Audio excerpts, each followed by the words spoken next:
بدي شنطة شاكيل 14 বছর বয়সী এক কিশোরী ফারহা জাতিগত নির্মূল ও উচ্ছেদ হওয়ার সাক্ষী এই কিশোরীর স্বপ্ন এক সময় পরিণত হয় দুঃস্বপ্নে 1948 সালে 7 লাখ ফিলিস্তিনির ওপর নেমে আসা দুর্যোগের গল্প ক্যামেরায় তুলে ধরেছেন ফিলিস্তিনি বংশোদ্ভূত জর্ডানীয় পরিচালক ড্যারিন জে সাল্লাম। ফিলিস্তিনিদের অস্বস্তি, অনিশ্চয়তা আর যন্ত্রণা নিয়ে বেঁচে থাকার চলচ্চিত্র ফারহা।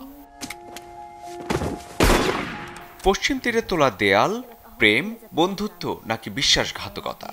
ফিলিস্তিনি যুবক ওমর বেঁচে থাকার অর্থ জানতে এই দেয়াল টপকে গাঁথতে চেয়েছিলেন ভালোবাসার মালা। ইসরায়েলি পরিচালক হ্যানি আবু আসাদ পর্দায় দর্শকদের প্রশ্ন ছুড়ে দিয়েছেন, এ আসলে কিসের দেয়াল? এমন গল্প নিয়ে ফিলিস্তিনিদের অর্থায়নে নির্মিত সিনেমা ওমর। হ্যানি আবু আসাদের আরও একটি সিনেমা প্যারাডাইজ নাও। ফিলিস্তিনি দুই বন্ধু সাইদ ও খালিদকে নিয়ে এগিয়েছে সিনেমার চিত্রনাট্য। ফিলিস্তিন ইসরায়েল বৈরিতায় তারা নিযুক্ত হয় একটি আত্মঘাতী মিশনের জন্য। তাদের একসঙ্গে কাটানো শেষ 48 ঘন্টার গল্প মনোনীত হয়েছিল অস্কারে। গোল্ডেন গ্লোব পুরস্কার সহ প্রশংসা কুড়িয়েছে সারা বিশ্বে।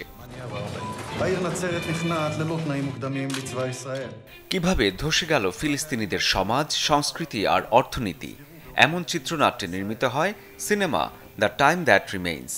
ফিলিস্তিনের জনপ্রিয় নির্মাতা এলিয়াস সুলেমান বেশ ভালোভাবেই ফুটিয়ে তুলেছেন বদলে যাওয়া সমাজের সত্যিকার চিত্র। সিনেমাটি মুক্তি পায় 2009 সালে।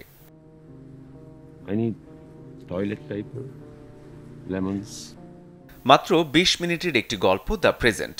হ্যানি আবু আসাদের ওমর সিনেমার সাথে অনেকটাই মিল খুঁজে পাওয়া যায় শর্ট ফিল্ম দ্য প্রেজেন্টের পটভূমিতে। ব্রিটিশ ফিলিস্তিনি পরিচালক ফারা নাবুলসি তুলে ধরেছেন পশ্চিম তীরে ফিলিস্তিনিদের রোজকার দুর্দশার মুহূর্তগুলো।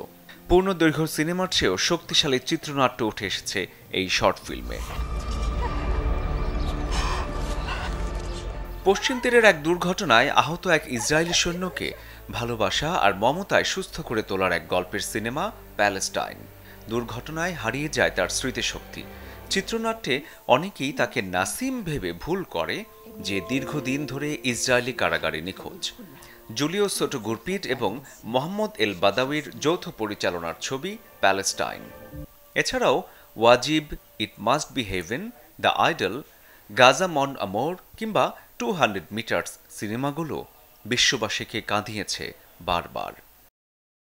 শরীফুল হক, চ্যানেল 24।